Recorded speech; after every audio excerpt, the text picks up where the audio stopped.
ओम। मंच पर विराजमान पूज्य आचार्य जी, हम प्रतिदिन यज्ञ के उपरांत पूज्य आचार्य जी से नीतिपरक और वेद के मंत्रों के माध्यम से अपने जीवन को आगे बढ़ाने के लिए कुछ विचारों का श्रवण करते हैं।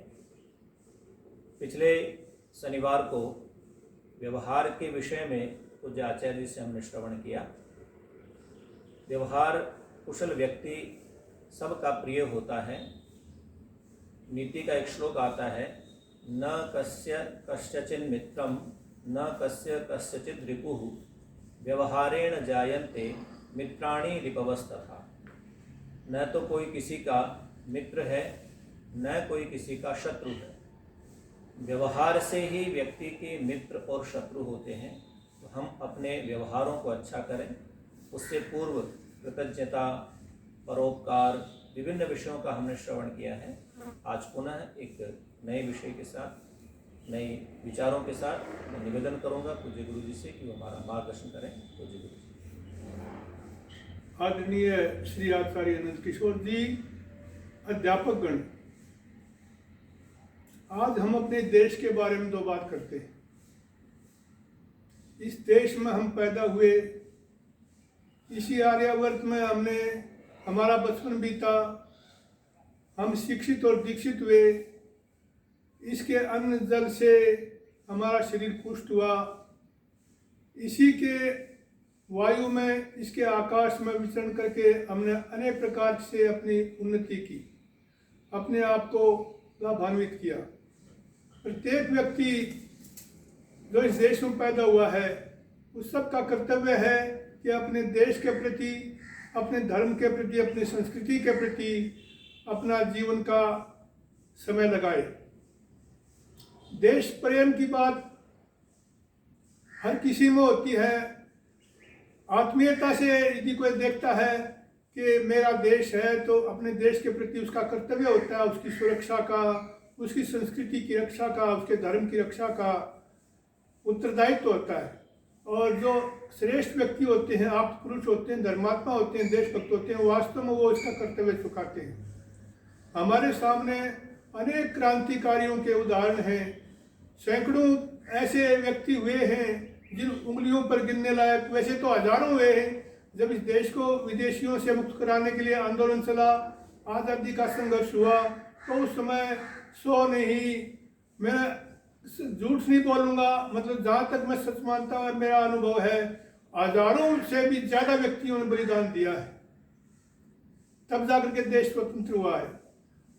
अपने क्रांतिकारियों का एक सपना था, इलाही वह भी दिन होगा जब अपना राज देखेंगे, जब अपनी ही जमी होगी और अपना आसमां होगा। सरदार पटेल, नेताजी सुभाष चंद्र, भगत सिंह, पंडित राम प्रसाद बिस्मिल, राजगुरु, सुखदेव, उधम सिंह, शिवाजी, छत्रपति शिवाजी, महाराणा प्रताप, रानी लक्ष्मीबाई, इन सब का ये सपना था कि हम स्वतंत्र हो जाएं, हमारा देश आज़ाद हो जाए। तो अपनी ही जमीन होगी, अपना आसमां होगा का तात्पर्य क्या है? विदेशी हमारे धर्म को नष्ट कर रहे थे, हमारे देश की संपदा को अपने देश में ले जा करके वहाँ से वो माल तैयार करके हमें ही ला करके बेचते थे, हमारी खान पान को मिटा रहे थे, हमारे रहन सहन को बर्बाद कर रहे थे, हमारी संस्कृति को विध्वंस कर रहे थे। यहाँ इस देश में जो पहले स्वतंत्रता से पहले प्रतिदिन घर घर में यज्ञ होते थे, कोई व्यक्ति शराब नहीं पीता था, कोई व्यक्ति मांस मिट्टी नहीं खाता था, कोई व्यक्ति धर्म के कार्य नहीं करता था। अश्वपति जैसे राजा इस देश में हुए जिनके राज्य में कोई भी बुराई नहीं थी, और वो घोषणा करते थे बड़े गर्व के साथ।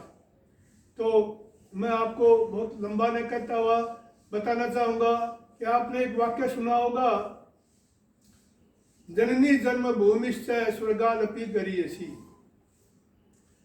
ये वाक्य तो आपने कई बार लिखा देखा होगा, सुना भी होगा। आज मैं आपको इसकी पूरा वाक्य बताऊंगा, ये कहाँ से है, कैसे ये बात चली। जब लंका पर श्री रामचंद्र जी की विजय हो गई, रावण मारा गया और उनके भाई विभीषण को श्री रामचंद्र जी ने सिंहासन पर बैठाया, उसका राज्याभिषेक कर दिया।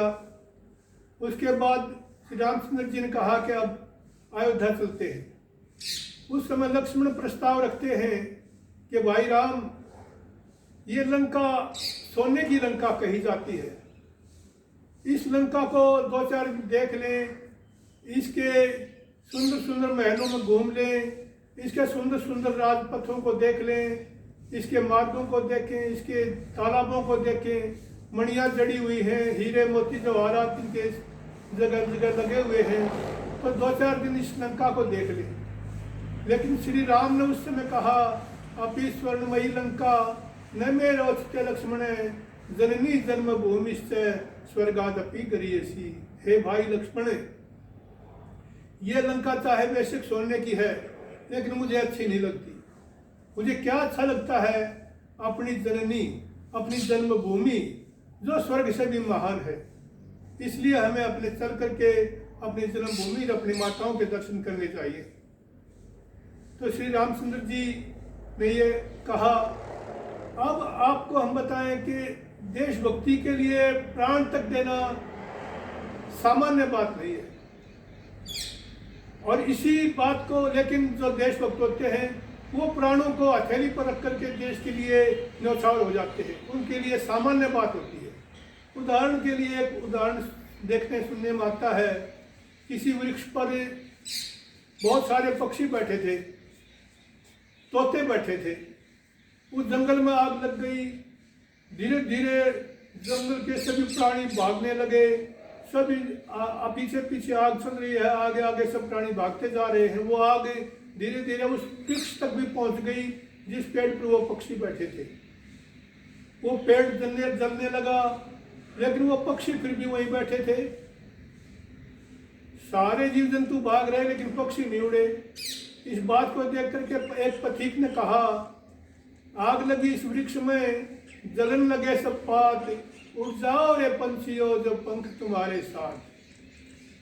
पक्षी क्या उत्तर देते हैं, फल खाए इस वृक्ष के, कर बीट बिगाड़े पात, धर्म हमारा है यही, जले इसी के साथ।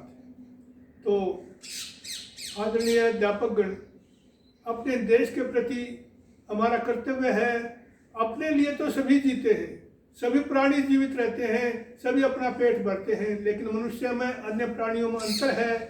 मनुष्य का जीवन धर्म के लिए, संस्कृति के लिए, परोपकार के लिए है। आज यदि हम अपने देश को देखें तो हमारे देश में जो शहीदों के, क्रांतिकारियों के सपने थे वे चूर चूर हो गए हैं। मांस मिट्टी हमारे देश में सारे में खाया जा रहा है, अंडे खाए जा रहे हैं, प्रातः हजारों गौवें काटी जा रही हैं, शराब पी जा रही है, भ्रष्टाचार हो रहा है। क्या हमारे क्रांतिकारियों ने, देशभक्तों ने इसलिए अपने प्राण दिए थे? तो हम विचार करें, हम अपने देश के प्रति अपने कर्तव्य का पालन करें। आभार पूज्य गुरु जी का। प्रातःकाल की इस पावन वेला में हम सबका जो कर्तव्य है अपनी इस जन्मभूमि के प्रति, उससे हमें आगाह किया है।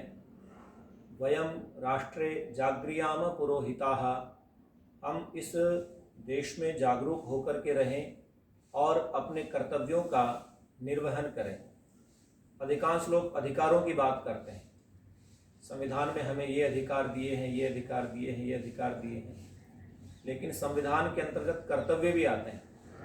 यदि हम अपने कर्तव्यों का ठीक प्रकार से निर्वहन करें तो निश्चित रूप से हम अपने देश के प्रति, अपने राष्ट्र के प्रति, अपने धर्म के प्रति, अपने समाज के प्रति हम अपना जो कर्तव्य है उसका ठीक से निर्वहन कर पाएंगे। हम सब अपने मन में इस भाव को धारण करके अपने छात्रों तक इस विचार को लेकर के हमें जाना है, ताकि जो विद्यार्थी, जो छात्र, जो कोमल हैं, जिनका मस्तिष्क कोमल है, जिनका चित्त कोमल है, उनके चित्त पर ये सारे विचार अंकित हो जाएं। वो अपने राष्ट्र के प्रति, धर्म के प्रति हमेशा सजग सावधान रहें। पूज्य गुरु जी का बहुत बहुत धन्यवाद, आभार।